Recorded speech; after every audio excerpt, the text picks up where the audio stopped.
Great Depression was a time of great sorrow and hardship for many Americans. It all started with the fall of the stock market in October 1929. Then came a drought of the 1930s which affected Texas, Oklahoma, New Mexico, Colorado, and Kansas. As the Great Depression progressed, so did the droughts that affected these areas. The grains of sand were blown through the air. This led to the Dust Bowl of the 1930s. As time went on, these storms of sand and or dust bowls displaced a lot of dirt onto places where it normally wouldn't be. At times, these dust bowls could pile up dirt to as much of the height of a house. This led to the destruction of fertile land in the lands affected by the Dust Bowl. What this did is it ruined all farms and crops that were planted in this area. This inability to grow crops eventually made it so that farmers would not be able to make money to support themselves and pay to keep the land that they currently owned. This led to farmers losing the land that they had worked their whole lives on.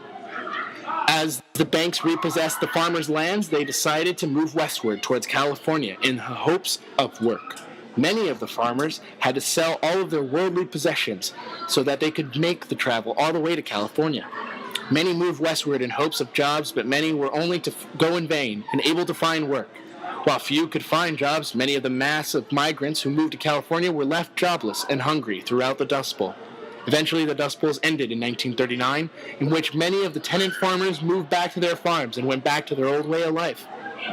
A short while later, the Great Depression also ended, and life returned back to normal, and this decade of hard times was finally over.